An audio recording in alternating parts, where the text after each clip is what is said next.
मेरे प्यारे बच्चों, कैसे हो? उम्मीद है आप लोग अच्छे से होंगे। तो हम लोग भूगोल में भौतिक स्वरूप और उच्चावच के बारे में पढ़ रहे थे और मैंने इसके बारे में आप लोगों को पिछले वीडियो में बताया था। आज हम लोग इसी क्रम को आगे बढ़ाते हुए देखेंगे कि जो भारत के विभिन्न भौतिक स्वरूप हैं, इसका निर्माण कैसे हुआ है। यानी फिर से आज हम भारत के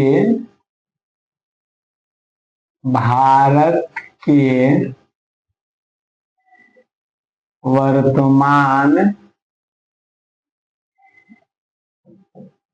भौतिक स्वरूप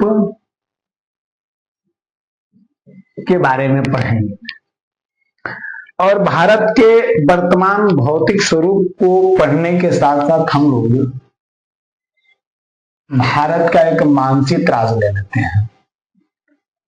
भारत के एक मानचित्र ले लेते हैं।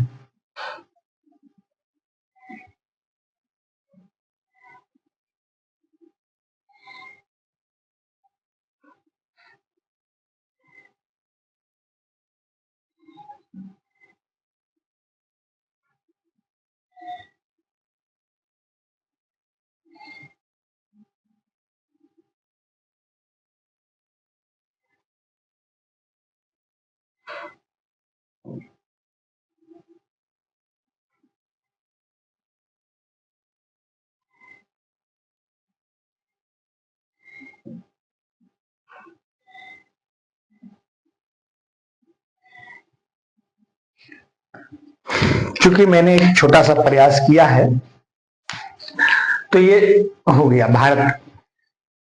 अब हम देखें तो मैंने पूर्व में बताया था कि किस तरह से यूरेशियन प्लेट के टकराने से टेथिस भूसन्नति का निर्माण हुआ था, इस पर मैंने चर्चा किया था।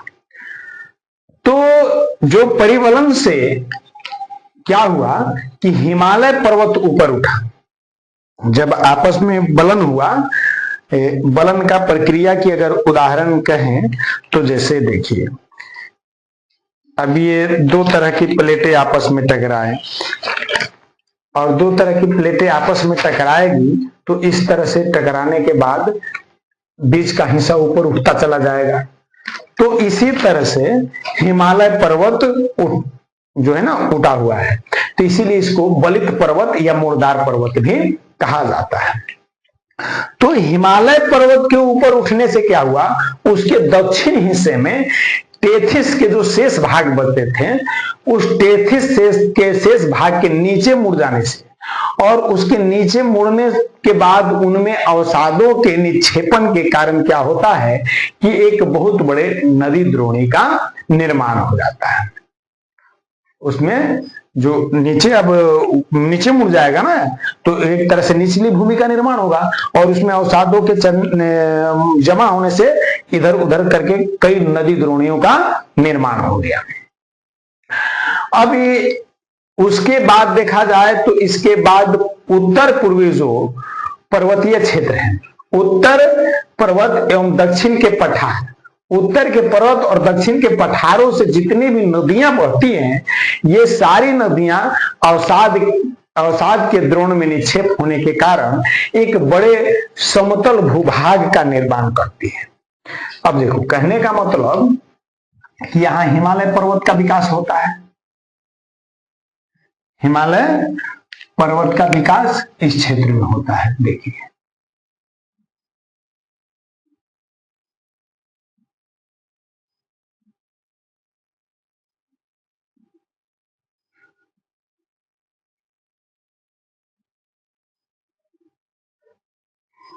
इस क्षेत्र में हिमालय पर्वत का विकास हुआ और ये जो हो जाता है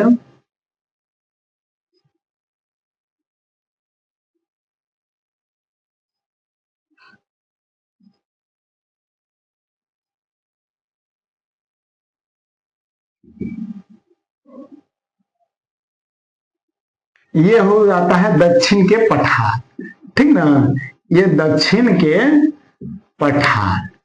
तो इन हिमालय पर्वत के अवसादों से और दक्षिण के पठारों से निकलने वाली नदियों ने, ये इन नदियों के द्रोणियों के साथ जो अवसाद जमा किया गया, और इस अवसादों के जमा होने से एक बहुत बड़े समतल भूभाग का निर्माण हुआ, जिसे हम भारत के विशाल मैदान के नाम से जानते हैं। जैसे इस क्षेत्र में भी भारत के विशाल मैदान का निर्माण हुआ, भारत के विशाल मैदान। तो इस प्रकार से हम देख रहे हैं कि किस प्रकार से इन स्थलाकृतियों का निर्माण हो रहा है, यानी इन विशाल मैदानों का निर्माण नदी द्रोणियों के द्वारा जो अवसाद लाया गया और अवसादों के निक्षेपण से जो जिस समतल भूमि का निर्माण हुआ, वह हुआ जो है उत्तर के विशाल मैदान। भारत में जितने भी मैदान क्षेत्र है उनका निर्माण इस तरह से होगा। अब जो सागरों से टकराती हुई लहरें हम देख रहे हैं, इधर भी सागर है, इधर भी सागर है, इधर भी, तो सागरों से लहराने वाली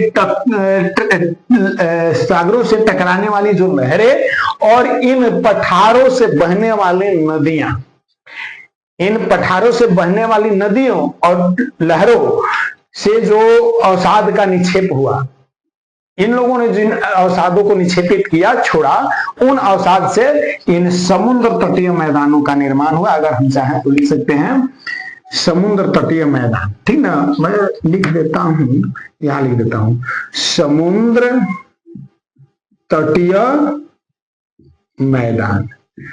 तो ये दोनों तरफ है, समुद्र तटीय मैदान। तो देखिए, हिमालय पर्वत ऊपर उठ गया, हिमालय पर्वत ऊपर उठा तो उसके निचले का हिस्सा में अवसाद जमा हो गई और वहां नदी द्रोणी का विकास हुआ। इधर पठारों से जो नदियां निकली इस नदी द्रोणी के द्वारा, तो इन सभी नदी द्रोणियों के द्वारा जो अवसाद निक्षेपित किया गया, अवसाद जमा किया गया, उससे एक विशाल मैदान का निर्माण होता है, जिसे हम विशाल मैदान के नाम से जानते हैं, भारत के विशाल मैदान। इसी विशाल मैदानों में हम देखते हैं कि यहाँ समुद्र तटों पर जो है ना कि लहरों के टकराने से और इस नदियों से जो अवसाद का निक्षेपण हुआ, इन अवसादों से इस समुद्र तटीय मैदान का निर्माण हो गया। समझ में आ रही है? अब क्या हो रहा है कि अंडमान निकोबार द्वीप समूह जो है यह एक निमज्जित उच्च पर्वतीय भूमि का अवशेष है। अंडमान निकोबार की बात करें तो अंडमान निकोबार द्वीप समूह जो है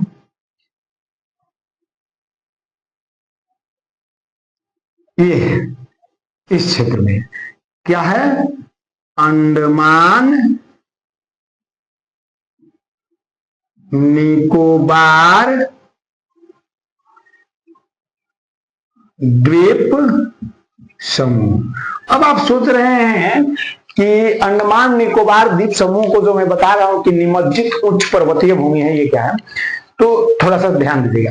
जो हिमालय पर्वत की आकृति में बताऊंगा तो उसमें आप लोगों को बताऊंगा कि हिमालय पर्वत किस तरह से दक्षिण की ओर मुड़ जाती है और इसी का अवशेष भाग समुद्र में डूब जाता है, और इस समुद्र में डूबने के बाद उसकी जो ऊंची ऊंची कोई चोटियां ऊपर उठ गई और समुद्र से ऊपर उठ गई और टापू के रूप में दिखाई देने लगी, द्वीपों के रूप में दिखाई देने लगी, इसी को अंडमान निकोबार द्वीप समूह कहा जाता है। तो यह क्या है, समुद्र में डूबी हुई उच्च भूमि है, इसीलिए इसको निमज्जित उच्च पर्वतीय भूमि के नाम से जाना जाता है। तो अंडमान निकोबार द्वीप समूह इस तरह से निर्मित है।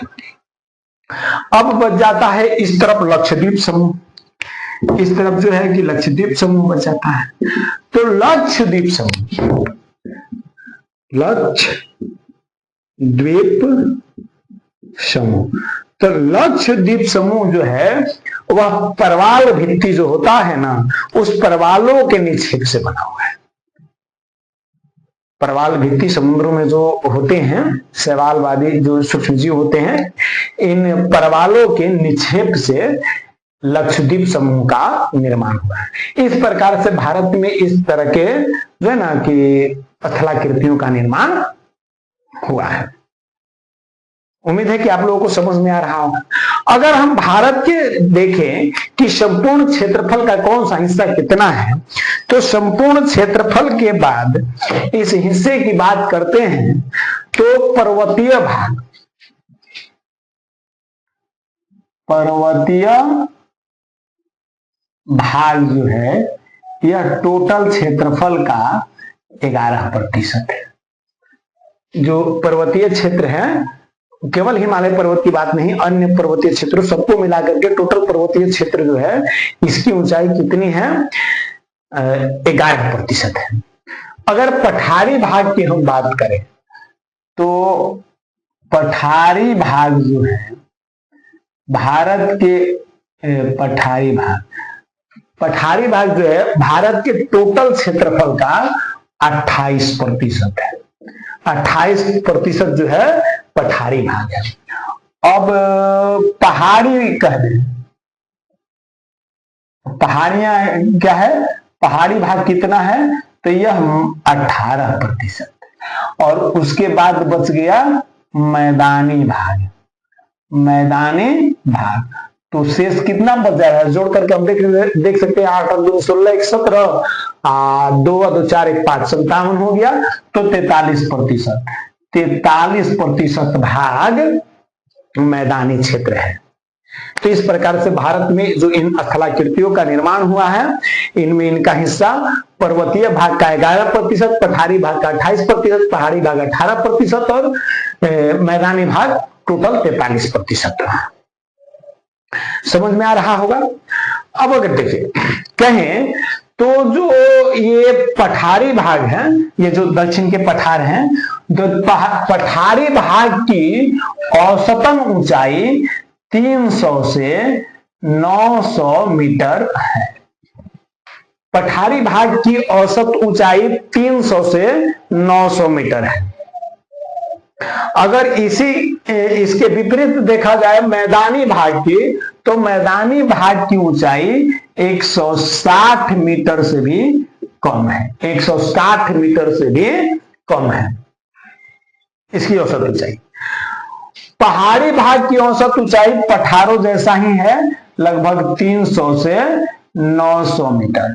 और पर्वतीय भाग की ऊंचाई की बात करें हम लोग तो 1200 से लेकर के 6000 मीटर तक।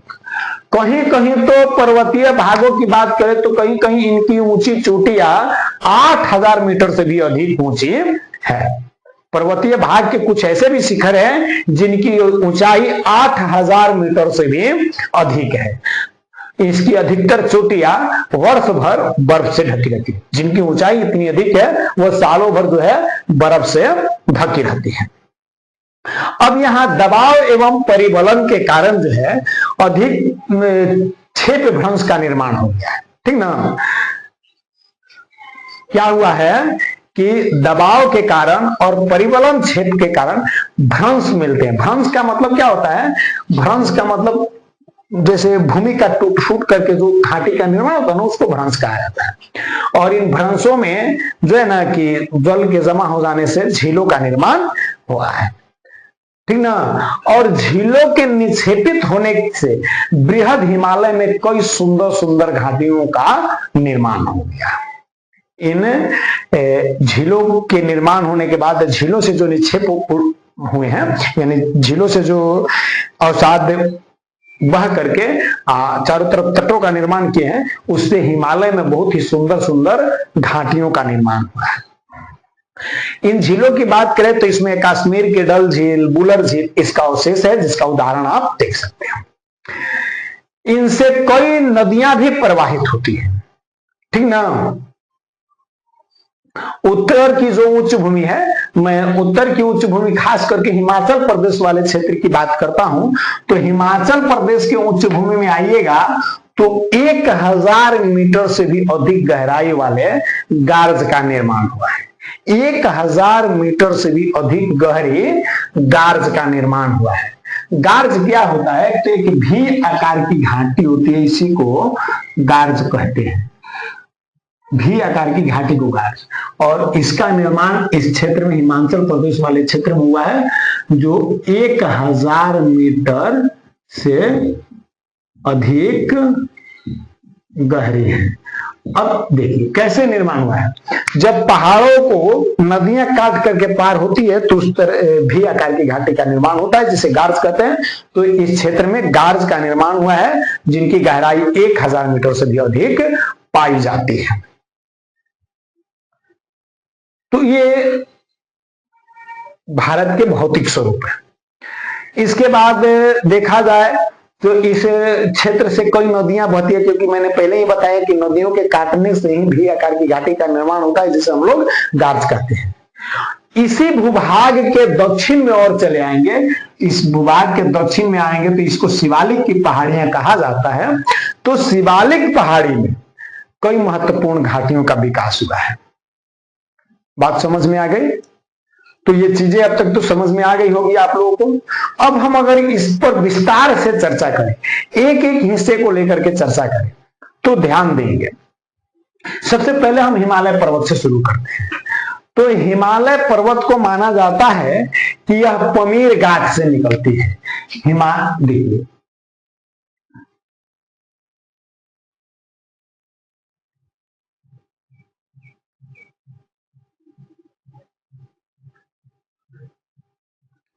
इस क्षेत्र में, इसी क्षेत्र में जो है ना पमीर घाट है, पमीर घाट। तो हिमालय पर्वत पमीर घाट से निकल करके और पूर्व की ओर यह आगे बढ़ती है। पमीर घाट से निकल के और पूरब की ओर ये बहने लगती है।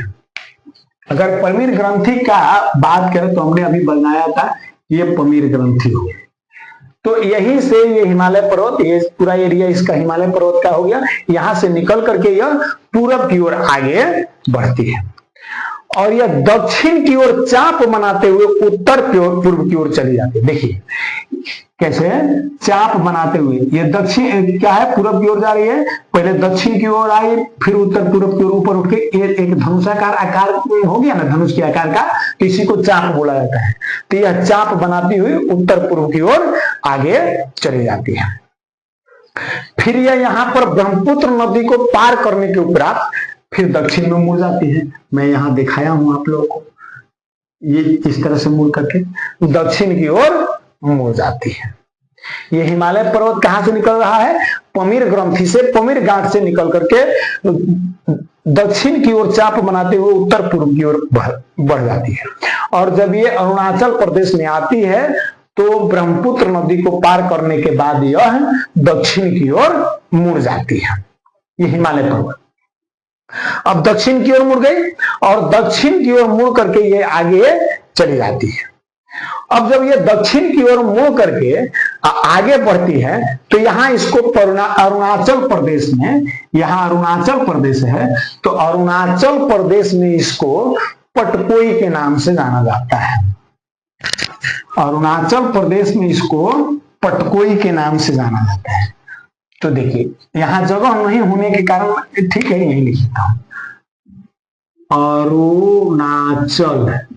अरुणाचल प्रदेश में यही हिमालय का हिस्सा है जिसको पटकोई के नाम से जाना जाता है।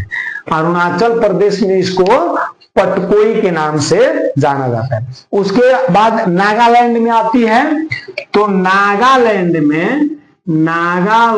में इसको, हिमालय पर्वत का ही हिस्सा है, तो नागालैंड में इसको नागा पर्वत के नाम से जाना जाता है। नागालैंड में इसको नागा पर्वत के नाम से जाना जाता है। अब नागालैंड के बाद ये मणिपुर में आएगी, तो मणिपुर में आकर के यह लुसाई के नाम से जानी जाएगी।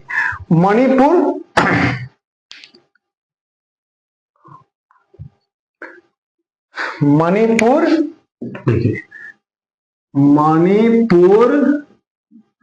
लुसाई, यहां पर यह है मिजोरम की पहाड़ी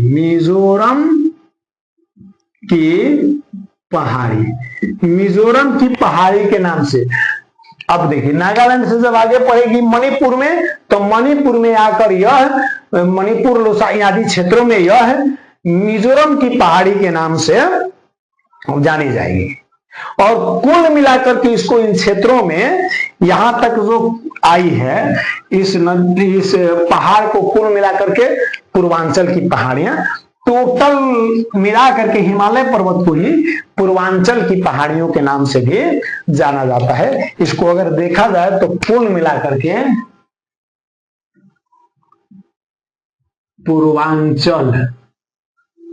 पूर्वांचल की पहाड़ी।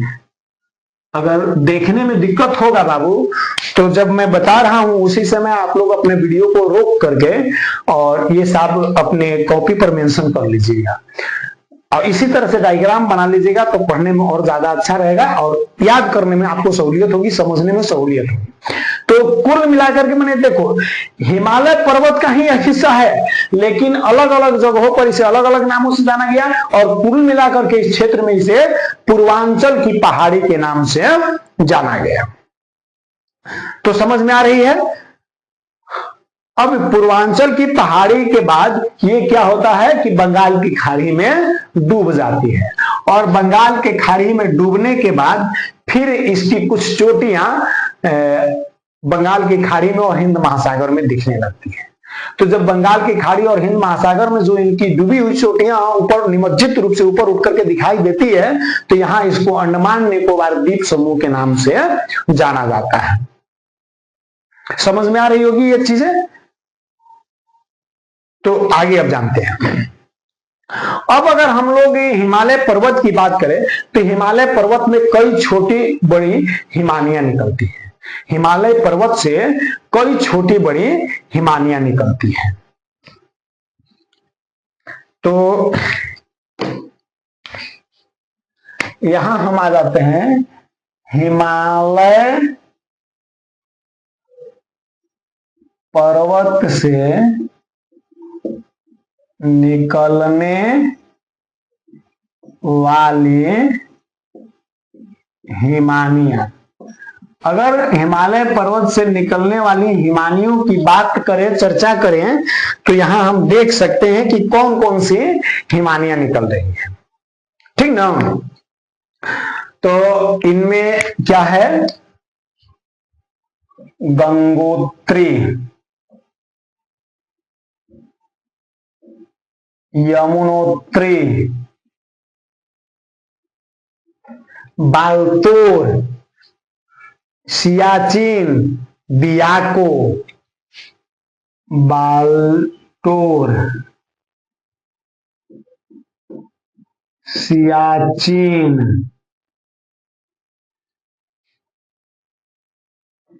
बियाको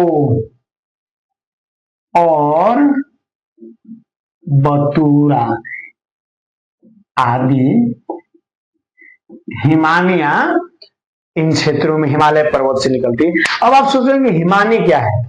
तो देखिए क्या होता है कि हमने अभी बताया कि हिमालय पर्वत की ऊंची ऊंची जो चोटियां हैं सालों भर बर्फ से ढकी रहती है। अब सालों भर बर्फ से ढकी रहती है, जब बर्फ की परतें मोटी हो जाती है तो देखते होंगे कि बहुत वो चिकना होता है। तो उस चिकनाहट के कारण उसमें फिसलाहट उत्पन्न हो जाता है और वह धीरे धीरे धीरे धीरे फिसलने लगती है और एक नदी का रूप धारण कर लेती है। इसीलिए इसको हिमनद या हिमानी के नाम से जाना जाता है। तो हिमालय पर्वत में निकलने वाली ये हिमानियां गंगोत्री, यमुनोत्री, बलतोरा, सियाचिन, बियाको और बतूरा है। गंगोत्री, यमुनोत्री जिसका नाम आप जानते होंगे, जहां से गंगा और जमुना नदी निकलती है। अब उससे अगर हम आगे चले तो हिमालय पर्वत में कई दर्रे भी हैं। अब आप सोच रहे होंगे दर्रा क्या है। तो दर्रा देखिए, दरार हम लोग कहते हैं ना, जमीनों में जो दरार पाए जाते हैं, उसी तरह पहाड़ों में इस तरह के दरार बहुत चौड़े हो जाते हैं जिससे आने जाने का सकरा मार्ग भी बन जाता है। चट्टानों में टूट फूट के कारण क्या होता है कि पर्वतों में एक बहुत बड़े बड़े दरार हो जाते हैं जिससे लोग आ जा सकते हैं। इसी को दर्रा के नाम से जाना जाता है। तो हिमालय पर्वत में कई दर्रे हैं, ठीक ना। अगर इन दर्रों की हम बात करें तो देखिए ये दर्रे जो है अलग अलग राज्यों में अलग अलग नाम से जाने जाते हैं। अलग अलग राज्यों में अलग अलग हैं। तो हम यहां लिख लेते हैं हिमालय पर्वत में स्थित प्रमुख दर्रे। हिमालय पर्वत में स्थित प्रमुख दर्रे सबसे पहले जम्मू कश्मीर में, सबसे पहले जम्मू कश्मीर। देखिए इस क्षेत्र में जम्मू कश्मीर जो है, तो जम्मू कश्मीर में जोजिला और बुर्जिल दर्रा, जोजिला और बुर्जिल दर्रा, जोजिला और बुर्जिल दर्रा, ये जम्मू कश्मीर में।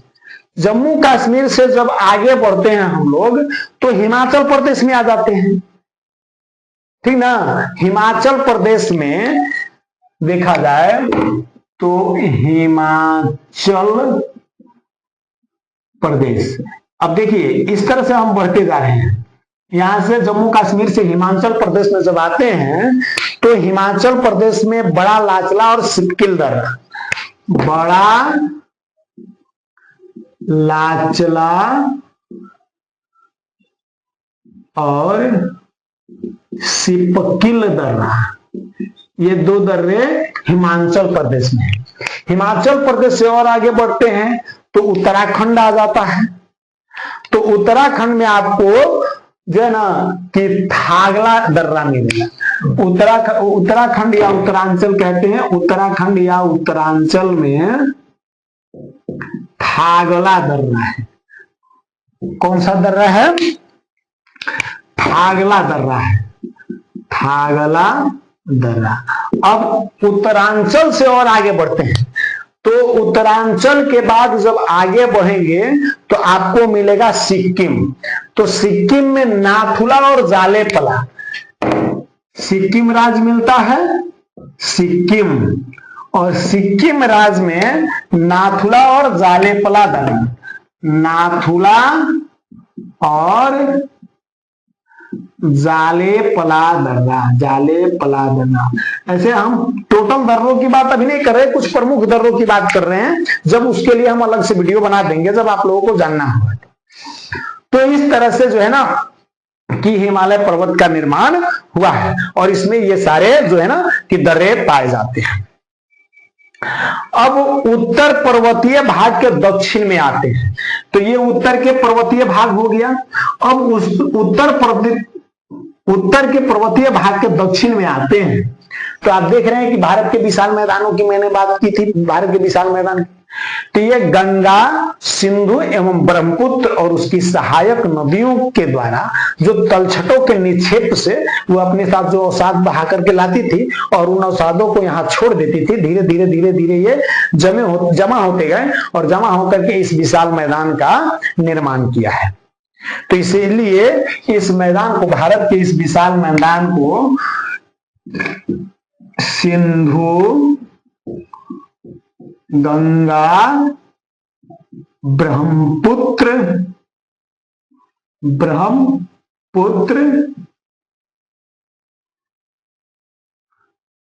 का मैदान भी कहा जाता है। इसे सिंधु, गंगा, ब्रह्मपुत्र के मैदान के नाम से भी जाना जाता है। अब इस मैदान की बात करें तो इस मैदान की औसत गहराई 460 मीटर मानी जाती है। इस मैदान की औसत गहराई सिंधु, गंगा, ब्रह्मपुत्र के मैदान की औसत गहराई 460 मीटर है। कितनी मानी जाती है? 460 मीटर मानी जाती है। अब क्या हुआ है कि इस समतल मैदान में भी क्या हुआ है कि जब यहां से आप आइएगा तो इस तरह से जो है ना, इस तरह से अरावली पर्वत का निर्माण हुआ है। ये क्या है? अरावली पर्वत है। ये है अरावली पर्वत। गुजरात, महाराष्ट्र, राजस्थान, दिल्ली आदि क्षेत्रों में फैले यह एक अरावली पर्वत है। तो इस बीच में अरावली पर्वत के आ जाने से अब आप सोचिए कि अब अरावली पर्वत जब इस एक समतल मैदान हो गया, ये ले लीजिए समतल मैदान, अब इस समतल मैदान के बीच में आ गया पर्वत, तो दोनों तरफ ढाल हो जाएगा, इधर भी ढाल बन जाएगा और इधर भी ढाल बन जाएगा। ध्यान देंगे तो दोनों तरफ ढाल बन गया।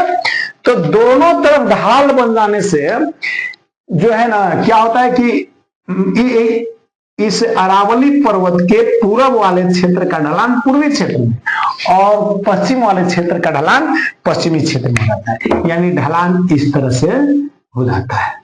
ढलान को दो हिस्सों में बांट देता है। अरावली पर्वत जल विभाजक का काम कर देता है। अब इस अरावली पर्वत के बीच में आ जाने से क्या होता है, जो सिंधु नदी और उसकी सहायक नदियां हैं, सिंधु और उसकी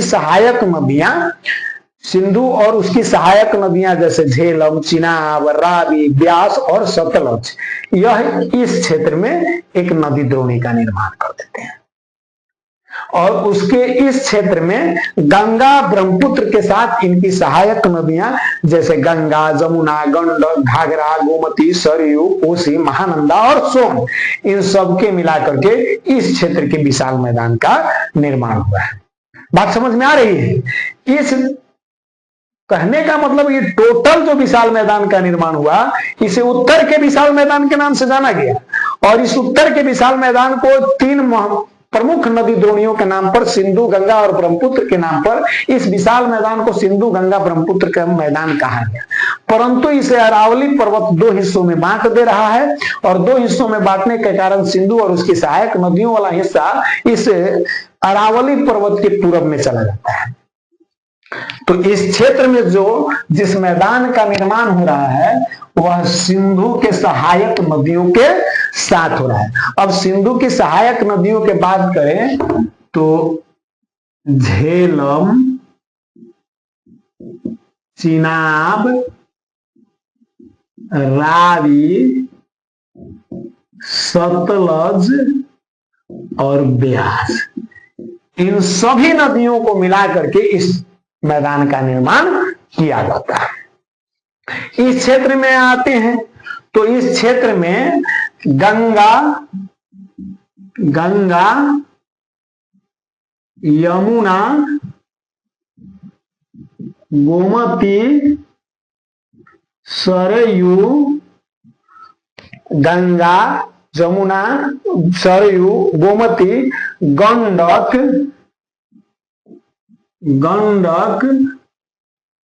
घाघरा, सोन, गंडक, घाघरा, सोन, कोसी और महानंदा, इन सभी नदियों के मिलाकर के इस मैदान का निर्माण हुआ है। जो ब्रह्मपुत्र के मैदान का निर्माण हुआ है वो पूर्वांचल के क्षेत्र में हुआ है। तो हम लोग यहां पर अभी पढ़ रहे थे। तो इस तरह से इस उत्तर के विशाल मैदान का निर्माण हो गया। तो इस तरह से हमने क्या पाया कि अरावली पर्वत जो है एक जल विभाजक का कार्य करता है। जल विभाजक वैसे उच्च भूमि को कहा जाता है जो दो नदी द्रोणियों को विभाजित करने का, बांटने का काम करता है। जैसे इस उच्च भूमि ने सिंधु नदी द्रोणी और गंगा नदी द्रोणी को अलग अलग हिस्सों में बांटने का काम किया। इस प्रकार इसका ढलान इस क्षेत्र में आ जाता है, इसका ढलान इस क्षेत्र में आ जाता है। तो ये जल विभाजक का काम करता है। तो ये तो हो गया उत्तर के विशाल मैदान। अब अगर हम उस उत्तर के विशाल मैदान से आगे बढ़ते हैं तो भारत के दक्षिण में पठारी क्षेत्र है। ये हो गया पठारी क्षेत्र। और इस पठारी क्षेत्र जिसके उत्तर पूर्व और पश्चिम में कई पहाड़ियां हैं, इसके उत्तर पूर्व और पश्चिम में कई पहाड़ियां हैं। इस क्षेत्र में भी पहाड़ियां हैं, इस क्षेत्र में भी पहाड़ियां हैं और इस क्षेत्र में भी पहाड़ियां हैं। यहां भी जो है ना आपको पहाड़ी मिल जाएगा। यहां पर आपको 2 पहाड़ी मिलेगा। ये कौन कौन सी पहाड़ी मिलेगा तो देखिए, ये हो गया विंध्याचल और ये हो गया सतपुड़ा। विंध्याचल और सतपुड़ा विंध्याचल और सतपुड़ा। इस क्षेत्र की औसत ऊंचाई 500 से 750 मीटर तक है। यानी दक्षिण के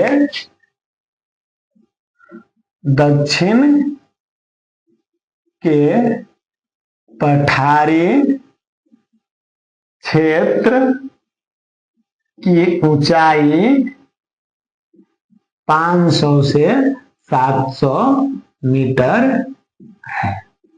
500 से 750 मीटर है।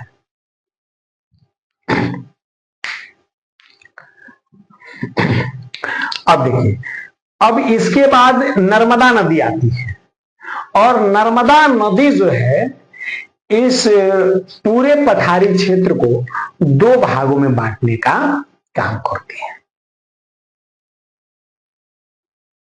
नर्मदा नदी जो है वह इस पूरे क्षेत्र को 2 भागों में बांटने का काम करती है।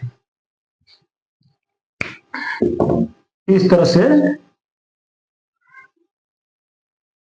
नर्मदा नदी आती है, ठीक ना। नर्मदा नदी और उसके ठीक नीचे सतपुड़ा के दक्षिण में आपको तापी नदी मिल जाएगी। तापी नदी, ठीक। तो नर्मदा नदी पूरे पठारी भाग को 2 भागों में बांटने का काम करती है और सतपुड़ा के दक्षिण में तापी नदी घाटी है और ये दोनों ही नदियां भ्रंश घाटी से होकर के बहती है। भारत की यह 2 नदी, पूरे भारत की केवल यही 2 नदियां हैं जो भ्रंश घाटी से होकर के बहती है और इनकी दिशा पूरब से पश्चिम की ओर है। इनकी दिशा पूरब से पश्चिम की ओर है। ये दोनों नदियां एक दूसरे के समानांतर बहती हुई।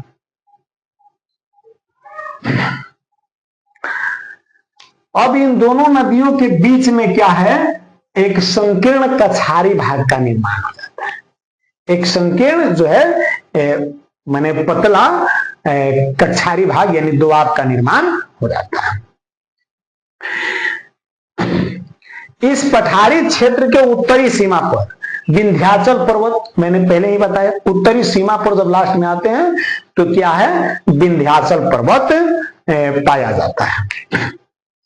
इसके पश्चिम और पूरब में भी कई पहाड़ियां हैं। अब इस नदी के पश्चिम और पूरब की कुछ पहाड़ियों का चर्चा हम लोग कर लेते हैं। तो पूरब में भी कुछ पहाड़ियां और पश्चिम में भी कुछ पहाड़ियां हैं। पश्चिम की पहाड़ियों की बात करें तो इसे सह्याद्री पर्वत के नाम से जाना जाता है। पश्चिम में जो पहाड़ियां पाई जाती है इनको सह्याद्री पर्वत के नाम से जाना जाता है। किस नाम से? सह्याद्री पर्वत के नाम से जाना जाता है। पश्चिम के क्षेत्र में जितनी पहाड़ियां हैं इनको मिलाकर के सह्याद्री पर्वत के नाम से जाना जाता है। और इस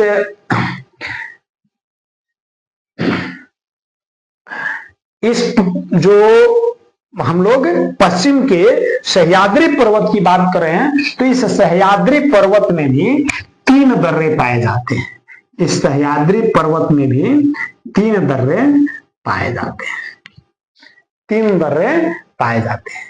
इनका नाम है, इन दर्रों का नाम है, कहाँ लिखे हैं वहां, ठीक है। दर्रों का नाम है थालघाट, भोरघाट और पालघाट। थालघाट, भोरघाट और पालघाट, इसमें 3 प्रमुख दर्रे पाए जाते हैं जिनका नाम थालघाट, भोरघाट और पालघाट है।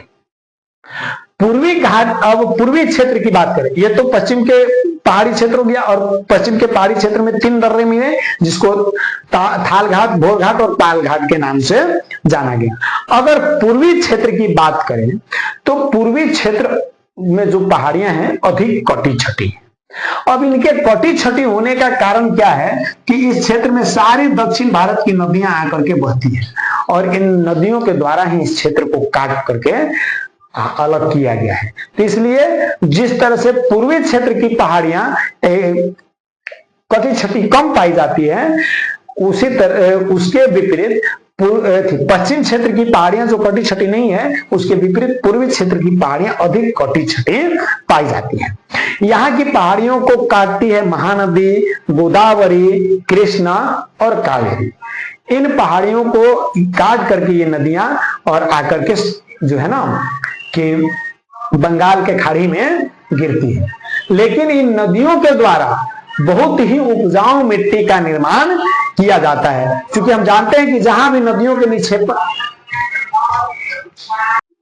तो मेरे प्यारे बच्चों, अब क्या है कि इस क्षेत्र में जो ये प्रमुख नदियां बहती है, अगर पूर्वी घाट में बहने वाली नदियों की बात करें,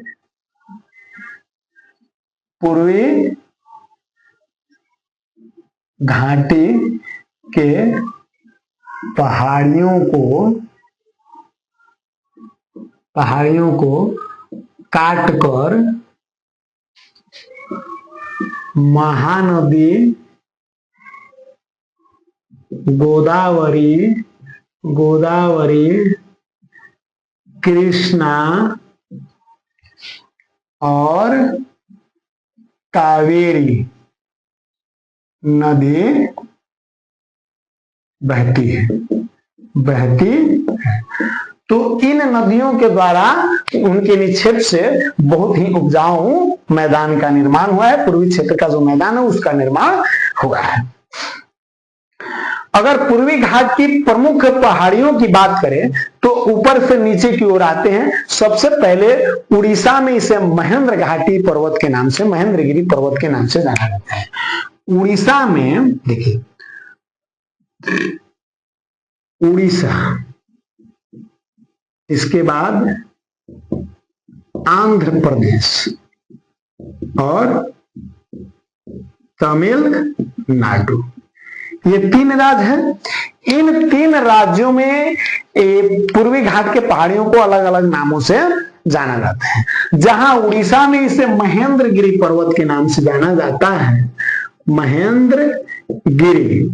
महेंद्रगिरी पर्वत के नाम से जाना जाता है।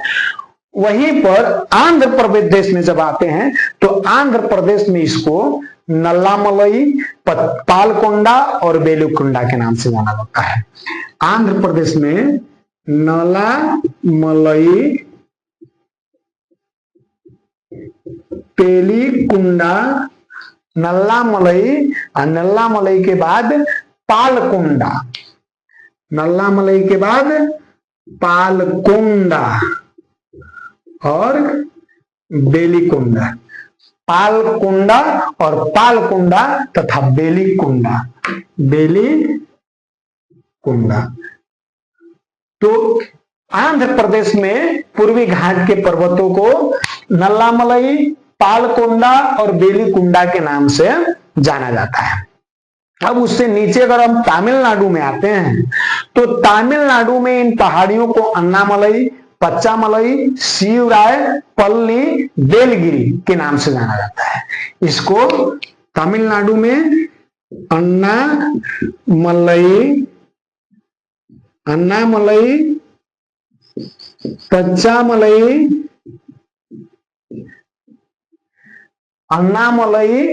पच्चामलई, शिवराय,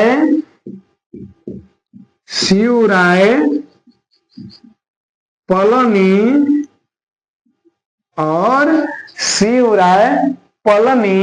और बेलगिरी के नाम से जाना जाता है। तो ये पूर्वी घाट की पहाड़ियां हैं। अलग अलग नदियों के काटने के कारण इनका अलग अलग नाम पड़ता गया है। और इस तरह से उड़ीसा में महेंद्रगिरी पर्वत, आंध्र प्रदेश में नल्लामलई पर्वत, पालकोंडा पर्वत और बेलीकुंडा पर्वत, तमिलनाडु में अन्नामलई पर्वत, पंचामलई पर्वत, शिवराय पर्वत, पलनी की पहाड़ी और बेलगिरी की पहाड़ी, ये प्रमुख पहाड़ियां हैं।